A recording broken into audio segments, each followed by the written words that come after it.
মুখ্য সেনাধ্যক্ষ পৰেশ বৰুৱাক তলব 11 আগষ্টৰ পুৱা 10 বজাত গুৱাহাটীত হ'ব লাগিব হাজিৰ এটা ডাঙৰ খবৰ চলিত মাহৰ 11 তাৰিখে পুৱা 10 বজাত গুৱাহাটীত হাজিৰ হ'ব লাগিব আলফা স্বাধীনৰ মুখ্য সেনাধ্যক্ষ পৰেশ বৰুৱা পৰেশ বৰুৱালৈ এই নিৰ্দেশনা জাৰি কৰিছে এনআইৰ বিশেষ ন্যায়াধীশে বাতৰি কাকতত বিজ্ঞাপন প্ৰকাশ কৰি এনআইৰ গুৱাহাটী বিশেষ ন্যায়াধীশে উল্লেখ কৰে যে পৰেশ বৰুৱা উৰফে পৰেশ অসম উৰফে কামৰুজ্জামান খান উৰফে নুৰুজ্জামান উৰফে জামান ভাই উৰফে প্ৰদীপ উৰফে পৱন বৰুৱা পিতা প্ৰয়াত ডিজেন বৰুৱা বাসিন্দা জেৰাইকাছলি ভৈৰা থানা চাবুৱা জিলা ডিব্ৰুগড়ে বিএনএছ 2023 ধাৰা 61(2)A 147/148/149/152 UAP Act 1967 ধাৰা 16(1)B 18/20/38/39 এক এক্সপ্লোজিভ সাবষ্টেন্সেছ এক্ট 1908 ধাৰা 4A 2 অধীনত শাস্তিযোগ্য অপৰাধ কৰিছে বা কৰা বুলি সন্দেহ কৰা হৈছে সেয়ে জাৰি কৰা গ্ৰেপ্তাৰী পৰৱানাত কোৱা হৈছে যে পৰেশ বৰুৱা পলাতক হৈ আছে সেয়ে এই বিজ্ঞাপনৰ জৰিয়তে পৰেশ বৰুৱাক এনআইৰ গুৱাহাটীস্থিত বিশেষ ন্যায়াধীশৰ আদালতত অহা 11 আগষ্টৰ পুৱা 10 বজাত হাজিৰ হ'বলৈ নিৰ্দেশ দিয়া হৈছে উল্লেখযোগ্য যে বহিৰাষ্ট্ৰৰ ভ্ৰাম্যমান শিবিৰত বাহৰ পাতি সুদীৰ্ঘকাল সশস্ত্ৰ সংগ্ৰাম অব্যাহত ৰখা পৰেশ বৰুৱা আৰু আলফা স্বাধীনৰ বিৰুদ্ধে ৰুজু হৈ আছে এনেবোৰ গোচৰ উক্ত গোচৰৰ শুনানিৰ বাবে বিভিন্ন সময়ত আদালতে পৰেশ বৰুৱাক হাজিৰ হ'বৰ বাবে এইদৰে বিজ্ঞাপন প্ৰকাশ কৰি আহিছে এইবাৰো এনআইৰ বিশেষ আদালতে এই বিজ্ঞাপনৰ জৰিয়তে পৰেশ বৰুৱাক আদালতত হাজিৰ হ'বলৈ নিৰ্দেশ দিছে আগষ্টৰ পুৱা 10 বজাত গুৱাহাটীত হ'ব লাগিব হাজিৰ চলিত মাহৰ 11 তাৰিখে পুৱা 10 বজাত গুৱাহাটীত হাজিৰ হ'ব লাগিব আলফা স্বাধীনৰ মুখ্য সেনাধ্যক্ষ পৰেশ বৰুৱা পৰেশ বৰুৱালৈ এই নিৰ্দেশনা জাৰি কৰিছে নিয়াৰ বিশেষ ন্যায়াধীশে বাতৰি কাকতত বিজ্ঞাপন প্ৰকাশ কৰি নিৰ্দেশনা নিয়াৰ এনআই গুৱাহাটী বিশেষ ন্যায়াধীশে প্ৰকাশ কৰা অনুসৰি পৰেশ বৰুৱা উৰফে পৰেশ অসম উৰফে কামৰুজ্জামান খান উৰফে নুৰুজ্জামান উৰফে জামান ভাই উৰফে প্ৰদীপ উৰফে পৱন বৰুৱাক কেইবাটাও ধাৰাৰ অধীনত অভিযুক্ত কৰা হৈছে সেই জাৰি কৰা গ্ৰেপ্তাৰী পৰোৱানাত কোৱা হৈছে যে পৰেশ বৰুৱা পলাতক হৈ আছে এই বিজ্ঞাপনৰ জৰিয়তে পৰেশ বৰুৱাক এনআইৰ গুৱাহাটীত থকা বিশেষ ন্যায়াধীশৰ আদালতত অহা 11 আগষ্টৰ পুৱা 10 বজাত হাজিৰ হ'বলৈ নিৰ্দেশ দিয়া হৈছে উল্লেখযোগ্য যে বহিৰাষ্ট্ৰৰ ভ্ৰাম্যমান শিবিৰত বাহৰ পাতি সুদীৰ্ঘকাল সশস্ত্ৰ সংগ্ৰাম অব্যাহত ৰখা পৰেশ বৰুৱা আৰু আলফা স্বাধীনৰ বিৰুদ্ধে ৰুজু হৈ আছে এনেবোৰ গোচৰ উক্ত গোচৰৰ শুনানিৰ বাবে বিভিন্ন সময়ত আদালতে পৰেশ বৰুৱাক আদালতৰ হাজিৰ হ'বৰ বাবে এইদৰে বিজ্ঞাপন প্ৰকাশ কৰি আহিছে এবাৰ নিয়াৰ বিশেষ আদালতে এই বিজ্ঞাপনৰ জৰিয়তে পৰেশ বৰুৱাক আদালতৰ হাজিৰ হ'বলৈ নিৰ্দেশনা প্ৰেৰণ কৰিছে এনএছচিএনৰ মাজতো বহুত ভাগ হৈছে বুলি আমি জানিছো সেই গোটবিলাকৰ এতিয়া অৱস্থাটো কেনেকুৱা আপুনি জানেনে ভাল ইহঁতে প্ৰতিটো গোটৰ লগতে ইহঁতৰ নিজৰ ইণ্টাৰনেল পলিটিকেল ডিফাৰেঞ্চেছ থাকিব পাৰে ইয়াৰ অৰ্থ নহয় যে আমি কোনোটো লগতে বা কাৰো লগতে আমাৰ বেয়া সম্বন্ধ আমাৰ যিটো আছে মেলাইন to non friendship to all এইটো আমাৰ এটা ৰণকৌশল আমি সেই গতিকে আপুনি চাওক আজি বাৰ্মাটো হওক বা ম্যানমাৰটো হওক আমি কাৰো লগত আমাৰ সংঘাত নাই আমি কাৰো লগত সংঘাত নাই এইটো পিডিএফক যদি আপোনালোকে সোধে কি ইয়াতে বা মানে যিটো মেমা চিভিল ৱাৰ হৈছে আমি মানে অন্যান্য গভৰ্ণমেণ্ট বিৰোধী পক্ষত আছো নেকি নাই আমি গভৰ্ণমেণ্টৰ বা মেমা আৰ্মি বিৰুদ্ধতো নাই আমি পিডিএফ সকলৰ বিৰুদ্ধতো নাই আমি এইটো কাৰণে আমি নাইবাৰ হয় নাইবাৰ লগত আমি ক'তো যুদ্ধ কৰা নাই ইহঁতৰ মাজৰ সংঘাত হ'লেও আমি যুদ্ধ কৰা নাই কোনো পক্ষৰ লগতে আমি সংযোগ হোৱা নাই এইটো আমাৰ প্ৰিন্সিপল ভূটানত হোৱাটো ভূটানত যেতিয়া অল ক্লিয়াৰ অপাৰেশ্যন হৈছে আমি জানো সম্পূৰ্ণ মানে ইণ্ডিয়ান আৰ্মিয়ে কৰিছে ভূটানৰ টেক লগাই কিন্তু আমি ভূটানৰ আৰ্মি মাৰিব পাৰোঁ তেতিয়া আমাৰ অস্ত্ৰ অজস্ৰ আছিলে কিন্তু আমি ভূটানৰ এজন আৰ্মি নহয় এজন নাগৰিকো আমি হত্যা কৰা নাছিল ভূটানত আৰু বাংলাদেশত থকা সময়তো আমি এজন বাংলাদেশীকো আমি অত্যাচাৰ কৰা নাছিলো এজন বাংলাদেশক হত্যা কৰা নাছিল এইটো আমাৰ প্ৰিন্সিপল সেইকাৰণে আমাৰ আলফা এটা সুনাম আছে গোটেই এই অঞ্চলটোত আমাৰ ওচৰ চুবুৰীয়া যিবিলাক ভূটান হওক নেপাল হওক তাৰপিছতে কি কয় বাংলাদেশ হওক ম্যানমাৰ হওক এই অঞ্চলবিলাকৰ এই দেশবিলাকত এটা আমাৰ সুনাম আছে আমি কোনো ধৰণৰ এটা আশ্ৰয় লৈছোঁ য'তে হ'লেও আমি আশ্ৰয় লওঁ আশ্ৰয় হৈ আলহী হৈ আমি সিহঁতক কিয় ক্ষতি কৰিম এইকাৰণে কোনো পক্ষৰ লগতে আমি নাই ধৰক এতিয়া নাগা ভাইসকলৰ আজি নাগাসকলৰ কিমান ধৰণৰ NSN যেতিয়া দুভাগ হৈছিলে NSN IM আৰু NSN K আমিতো দুই পক্ষৰ লগতে আমাৰ ভাল আছিলে দুই পক্ষৰ লগতে আমি মৰামৰি কৰা এটা বন্ধুত্ব ভাৱটো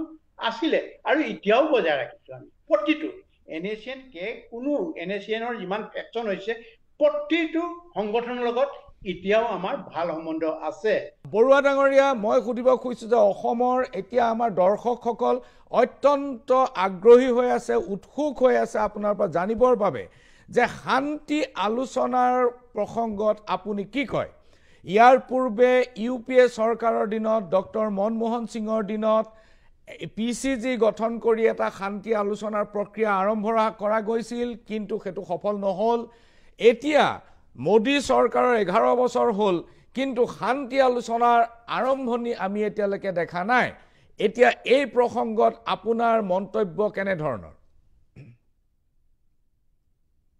না আমাৰ মন্তব্যটো আগৰ পৰা দি আছো বহুবাৰ দি আছো দুনাই কোৱা প্ৰয়োজন নাই আমি ভাৰতীয় যিসকল ভাৰতীয় উপনিবেশিক শাসক গোষ্ঠীৰ যিসকল ৰাজনীতি নেতা আছে তো চৰিত্ৰটো বুজি পাইছো চৰিত্ৰটো বুজি পোৱাৰ কাৰণে আমাৰ পৰা আপোনালোকে কেতিয়াও যে বা আলোচনাৰ কথাটো আমাক নুসুধি আপোনালোকে উপনিবেশিক ভাৰত চৰকাৰৰ যিসকল পলিটিকেল লিডাৰ আছে সেইসকলক প্ৰশ্ন কৰিব আমাক সুধিলে উত্তৰটো নাপায়তো আপোনালোকে আমাক উত্তৰটো নাপায় কেতিয়াও নাপায় এইকাৰণে নাপায় আমি যিহেতু আগেই কৈছো ইহঁতক আজিলৈকে আজি কুপতি ইহঁতৰ যিটো আন্তৰিকতাটো আজি দেখাব ৰাইট ফ্ৰম হিতেশ্বৰ শইকীয়াৰ পৰা আন্তৰিকতা দেখাব পৰা নাই হিতেশ্বৰ শইকীয়াৰ পৰা আহিলে প্ৰফুল্ল মহন্ত আহিলে প্ৰফুল্ল মহন্তৰতো কোনো আলোচনাৰ শব্দই মানে এটা উচ্চাৰণ নকৰিলে তাৰপিছতে আহিলে সৰ্বানন্দ সোণোৱাল আহিলে সৰ্বানন্দৰ আগতে তৰুণ গগৈয়ে চেষ্টা কৰিছিলে কিন্তু ভাৰতীয় যিসকল প্ৰকৃততে তৰুণ গগৈ ডাঙৰীয়াটো প্ৰফেট হিচাপে আছে অসম চৰকাৰৰ গোটেই চৰকাৰখন ভাৰত উপনিবেশিক শাসক গোষ্ঠীৰ অধীনতে এটা পৰিচালিত হয় তেখেতসকলক গাত নাইতো নিজৰ গাদী ৰখাবৰ কাৰণে ভাৰতীয়সকলে যিটো কয় যিভাৱে প্ৰেছাৰ দিয়ে যিভাৱে কৰিব লাগে বড়োকেইসকলে যিভাৱে ডিফাইন কৰিবলৈ বিচাৰে তাৰ ওপৰত আকৌ দুনাই মানে বা তাৰ ওপৰত কোনো এটা মানে শব্দ ব্যৱহাৰ নকৰে যে এইটো কৰিবই লাগিব বুলি কৰিব লাগিব কাৰণ এইটো ৰাজনৈতিক নেতাসকলৰ ইহঁতৰ হৈছে ক্ষমতাই সৰ্বোচ্চ ক্ষমতাৰ বাহিৰে ইহঁতে জাতিৰ কাৰণে কিবা চিন্তা কৰিব জাতিৰ হেৰুৱা স্বাধীনতা কিবা ন্যায্যতাৰ মানে হকে ন্যায়ৰ হকে কোনো মাত মতা নাই আজি মাত মতাখিনি আজি অসম আৰু কলৈ গুচি গ'লে ইমান সম্পদখিনি যদি অসমৰ মানুহে যদি অসম চৰকাৰখনে যদি উপভোগ কৰি ইয়াৰে মালিক হলটিন আজি অসমখন ভাৰতৰ ভিতৰত নালাগে এই গোটেই মানে এছিয়া অঞ্চলতে এখন জাকত জিলিকা দেশ হলহেঁতেন আমাৰ কি নাই সব আছিল বৰুৱা ডাঙৰীয়া মই সুধিব খুজিছো যে আপোনাতকৈ আগতে সশস্ত্ৰ বিদ্ৰোহ আৰম্ভ কৰা NSCN তেওঁলোকৰ দুটা গোট হল আৰু ইছাক আৰু মুই ভাই এটা গোট লৈ তেওঁলোকে আলোচনা আৰম্ভ কৰিলে মোদী চৰকাৰৰ লগত আৰু 2015 চনতে ফ্ৰেমৱৰ্ক চুক্তি বুলি এটা চুক্তিৰ এটা ফ্ৰেমৱৰ্ক কৰি পেলালে কিন্তু 15 চনৰ পৰা আজি পৰ্যন্ত এই 2025 পালেহি আজি পৰ্যন্ত আলোচনা একো আগবঢ়া নাই আৰু মুইভা ডাঙৰীয়া এতিয়া বহি আছে হেব্ৰনত তেখেতে ভাবিছে কিবা এটা পাম এতিয়া এই ঘটনাটোৱে আপোনাৰ মনত কি ধৰণৰ প্ৰতিক্ৰিয়া কৰিছে প্ৰতিক্ৰিয়াটো মই আপোনাক এটা কথা আপুনি কিমান দূৰ বিশ্বাস কৰে বা নকৰে কিন্তু আজি মানে কনভাৰসেচন কেণ্ডিড হবৰ কাৰণে কৈছো দেই কেণ্ডিড যেতিয়া কনভাৰসেচন হয় এই কাৰণে মই ক'ব লগা পৰিব কলেহে কথাবিলাক খুলুচা হ'ব মানে কোনো কপট নাৰাখি মই কথাবিলাক ক'বলৈ ওলাইছো এইকাৰণে কেণ্ডিড কনভাৰসেচন কৰিবৰ কাৰণে আপুনি চাওক মুইভা ডাঙৰীয়াই মই যেতিয়া 97ত মই ঢাকাত পাইছিলো তেখেতক আজি বৰ্তমানৰ যি CNC হৈ আছে এন্থনি সিমৰে আমাৰ ঘৰলৈ আহিছিলে আমি তেখেতক দুপৰীয়া আহাৰ আয়োজন কৰিছো তেখেতসকলৰ কাৰণে তাতে কৈছে যে মই বিপদত পৰিলো মোক জেলত হুমুৱাই ল'লে বেংকত মই আহিছিলোঁ বাহিৰৰ পৰা, হঠাতে মোক আমাৰ মানুহে বুলি কোৱা নাই আৰু হদটোৰ লগত হয়তো আৰু কোনোবা মিলিত আছিলে তাতে মোৰ বেংককত ইমানে অত্যাচাৰ কৰিলে জেলত, ইভেন উলংঘ কৰি পানীৰ বা উলংঘ কৰি এনেকুৱা ধৰণৰ ব্যৱহাৰ কৰিছিলে। উপায়ন্ত হৈ যে বাহিৰৰ পৰা যিটো প্ৰেছাৰ আছিলে আলোচনাৰ কাৰণে মই মানে ৰাজি হ'লোঁ বহিবৰ কাৰণে বা ভাৰতলৈ যাবৰ কাৰণে। কণ্ডিশ্যনটো সেইটো আছিলে। কৈছে মোক, কৈছে মোৰ হাতত ধৰি কৈছে, মোৰ নাম কাঢ়ি কৈছে, এইটো আপুনি নকৰিব দেই, আপুনি কৰিলেতো শেষ হ'ব, আপুনি নকৰিব। মোক যিভাৱে পতিত কৰিলে যে আপুনি পতিত নহয়, থাকিব লাগিব, এই গোটেই ৱেছা অঞ্চলৰ কাৰণে থাকিব লাগিব, কিছুমান লিডাৰ জীয়াই থাকিব লাগিব, তেতিয়াহে আমি আমাৰ নাগা মুক্তি হওক, গোটেই ৱেছা ৰিজনটোৱে স্বাধীনতাৰ সপোন দেখিব পাৰিম। মই গ'লেও মই কিন্তু স্বাধীনতাৰ শব্দটো, যিটো চুভাইনিটি শব্দটো মই ব্যৱহাৰ কৰিমেই, আৰু এইটোৰ লগত যদি কম্প্ৰমাইজ নকৰে ইণ্ডিয়াই, মই কিন্তু কম্প্ৰমাইজ নকৰোঁ। আৰু এই কথাটো আপুনি চাওক, মোৰ এটা ফ্ৰেমৱৰ্ক এগ্ৰিমেণ্টত এটা ইণ্টাৰেষ্টিং হেৰিটো ক্লজ এটা ৰাখি দিলে, শ্বেয়াৰ চুভাইনিটি। শ্বেয়াৰ চুভাইনিটি আজিলৈকে কৈ আছে। শ্বেয়াৰ চুভাইনিটি কৰাৰ কাৰণেতো তহঁতিও স্বাধীন, আমিও স্বাধীন, তহঁতিও চুভাইন নেশ্যন, আমিও চুভাইন নেশ্যন, এই শব্দটোতো লাগে দিয়া। এইটোতে আজি কৰা নাইতো, নকৰাৰ কাৰণে আপুনি আৰু কিছুমান জনাটো নাগা কি ধৰণে নিজকে ছেভ কৰি ৰাখিছে, ছেভ কৰি মানুহে ফেকশ্যন বুলি কৈছে, ফেকশ্যন হোৱা নাই। সিহঁতৰ মাজত ফেকশ্যন হ'লে কাজিয়া পেচাল লাগিবতো, ক'ত কাজিয়া পেচালটো কোনো লগা নাই। কোনো মুইভাৰ ডাঙৰীয়াই যিটো পদক্ষেপ লৈছে যে এইটো শ্বেয়াৰ চুভাইনিটি হ'বই লাগিব, এইটো নহ'লে আমি নহয়। তাৰ বিপৰীতে সিহঁতৰ নেতাবিলাক, বেছি নেতা ক'ত আছে? হেব্ৰনত নাইতো বেছি নেতা, মেইন নেতাবিলাক ক'ত আছে? সিহঁতৰ মেইন আৰ্মিৰ ষ্ট্ৰেংথটো ক'ত আছে? সেইটো আপোনালোকে জানিব পাৰে, আমি জানিলো ক'ত আছে, কেনেকৈ ইনটেক্ট কৰি ৰাখিছে। নহ'লে গঁৰালত সোমাই ৰাখিলে এটা মানে এটা হেৰিয়তে কি কয় বা খৰাহিতে বা কিবা এই যে কণী উমনি দিয়া নিচিনা, এইটো ৰখা নাই। এইটো অকমান কেইটামান হেৰিও চলজাক লৈহে এটা জেগাত আছে, 100-150 তাতে আছে, বা গোটেইটো চলজাৰ স্কেটাৰ্ছ হৈছে, এইখিনি ঢুকিও নাপায়। কিহৰ কাৰণে ৰাখিছে তেতিয়াহ'লে? এইটো ষ্ট্ৰেটেজি ৱাইজ চাইছে, আৰু তেখেতে কৈছে যে ইণ্ডিয়াক কেতিয়াও বিশ্বাস কৰিব নাই। আমিও কৈছোঁ কেতিয়াও বিশ্বাস নকৰিব। আপোনালোকে কেইবাৰবাৰ পাইছে NNC সময়ত কি ধৰণে প্ৰতাৰণা কৰিলে, এতিয়াও প্ৰতাৰণা কৰিলে। এতিয়াতো ডিভাইড এণ্ড ৰুল, ইণ্ডিয়াত ডিভাইড এণ্ড ৰুল আৰু টোটেল মানে হেৰি কৰা, ইনহেলেট কৰা, টোটেল স্মেচ কৰা, ৱেপড আউট কৰা, এই দুটা কৌশল লৈ আছে। হেৰিয়ে লয়, কংগ্ৰেছে লয় ডিভাইড এণ্ড ৰুল পলিচি, BJPয়ে লৈ আছে টোটেল ৱেপড আউট। ভাবিছে মাওবাদীকো কৈ আছে টোটেল, যিটো কৰি আছে এতিয়া অতি সম্প্ৰতি টোটেল ৱেপড আউট। একেলগতে আমাকো টোটেল ৱেপড আউট কৰিবৰ কাৰণে চেষ্টা কৰিছিলে, বিফল হ'ল। কিছু ক্ষতি হ'ব পাৰে, আমাৰ বিশেষকৈ 2জন নেতা হেৰুৱাইছোঁ, সেইটোতো আৰু বিপ্লৱত আছে। কিন্তু যিটো অল ক্লিয়াৰ, আমিতো আৰু ইয়াত বেছি হেৰুৱাইছোঁ, অস্ত্ৰ অজস্ৰ হেৰুৱাইছিলোঁ। অল ক্লিয়াৰ বৰুৱা ডাঙৰীয়া, আমাৰ সামান্য সংযোগৰ সমস্যা হৈছে, অকণমান সময় আপুনি ধৈৰ্য ধৰক, আমি পুনৰ সংযোগ স্থাপন কৰিম।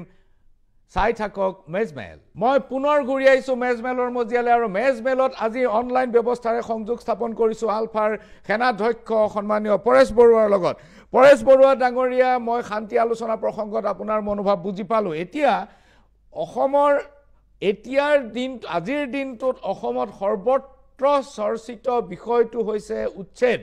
এই উচ্ছেদৰ জৰিয়তে চৰকাৰে এই কথাটো ক'ব বিচাৰিছে যে ই কেৱল বেদখল উচ্ছেদ নহয়, আৰ্দ্ৰভূমি, বনাঞ্চল, চৰকাৰী মাটি, সত্ৰ এইবিলাকৰ উচ্ছেদত কোনো বাধা নাই আৰু কোনো আপত্তিও কৰা নাই। কিন্তু চৰকাৰে এটা নেৰেটিভ সৃষ্টি কৰিব বিচাৰিছে। এই নেৰেটিভটো হৈছে যে যদি উচ্ছেদ নকৰোঁ তেনেহ'লে জনগাঁথনিৰ পৰিৱৰ্তন হ'ব, বিভিন্নবোৰ সমষ্টিবিলাক বেলেগ মানুহৰ হাতলৈ গুচি যাব, সেয়েহে উচ্ছেদ অত্যন্ত জৰুৰী। এতেকে জনগাঁথনিৰ পৰিৱৰ্তন ৰোধ কৰিবলৈ এই উচ্ছেদ চলোৱা হৈছে। চৰকাৰৰ এই নেৰেটিভটো আপোনাৰ বাবে পতিয়নযোগ্য হৈছেনে? নাই, গোটেই চৰকাৰে যিটো নেৰেটিভ সৃষ্টি কৰিছে সেইটোতো আপুনি মোক বেছি জানে। সেইটোতো আপুনি স্বচক্ষে আছে, ফ্ৰণ্ট লাইনত আছে, হয়নে বাৰু? মইতো আৰু বেক লাইনত আছোঁ, বেক পোষ্টত আছোঁ, আপুনি ফ্ৰণ্ট পোষ্টত আছে, আপুনি মোকতো বেছি জানে। চৰকাৰৰ লগততো আপুনি বহুবাৰ ব্যক্তিসকলক পাইছে, কথা পাতিছে বিষয়টোৰ লগত। আৰু আপুনিতো এজন মানে আগশাৰী সাংবাদিক, অকল সাংবাদিকেই নহয়, চিনিয়ৰ মোষ্ট সাংবাদিক। আপুনি এই বিষয়টো বহুত জানে, আমাকতো বেছি জানে এইবিলাক, নহয় জানো? এই সময়ত কি বেদখল, কেনেকুৱা বেদখল, ক'ত কেনেকৈ কৰিছে, লিগেল না ইলিগেল, এইটো কিহৰ কাৰণে, কাৰ স্বাৰ্থত বা অসমৰ জনগণৰ স্বাৰ্থত না অন্য কিবা কাৰণত, এইটো মই বিশ্লেষণ বা এটা সৰলীকৰণ কৰি এটা কথা। আৰু যিবিলাক এটা ইয়াৰ ফৰেষ্ট লেণ্ড আছে, অন্যান্য যিবিলাক মানে সঁচাকৈ বেদখল যদি আমাৰ জনগোষ্ঠীয় যিবিলাক মাটি সেইবিলাক বেদখল কৰিছে, সেইটোতো আৰু চৰকাৰৰ এইটো দায়িত্ব। এইটো ক'ত বেদখল হৈছে, আজিৰ বেদখলকাৰী আজিয়েতো ইমান শিপাই মানে ইমান দহলৈকে শিপাই থাকিব লগা হ'ল, কাৰ কাৰণে হৈছে?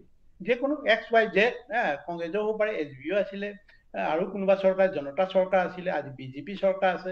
এইবিলাকে যে কোনখিনি বৈধ কোনখিনি অবৈধ সেইখিনিতো আমাৰ হাতত দলিল নাইতো। সেইখিনি আপোনালোকৰ ওচৰতে আছে দলিল। যদি প্ৰকৃততে হয় বেদখল কৰিছে বিভিন্ন প্ৰান্তত, তেনেকৈ অসম চৰকাৰৰ মাটি দখল কৰি আছে, সেইটো এটা বেদখলি বুলি ক'ব লাগিব। যদি আৰু তাৰ বিপৰীতে যদি বেদখলি শব্দটো কিন্তু এটা বিশেষ এটা সম্প্ৰদায়ৰ ওপৰত বা এটা বিশেষ ধৰ্মাৱলম্বীৰ ওপৰতে হ'ব নালাগে। হ'লে বেদখল হৈছে অকল জাতি বৰ্ণ নিৰ্বিশেষে উচ্ছেদ কৰিব লাগে। বেদখল ফৰেষ্ট যদি কোনোবাই দখল কৰিছে, ইয়াৰ পৰিৱেশ যিটো দূষণ হ'ব, এইটো জাতি বৰ্ণ অকল হিন্দু মুছলমানৰ গাতে পৰিব বা হিন্দু গাতে পৰিব এইটো কথা নহয়। জাতি বৰ্ণ নিৰ্বিশেষে ইয়াৰ প্ৰভাৱ পৰিব, সেইটোত আমি একমত।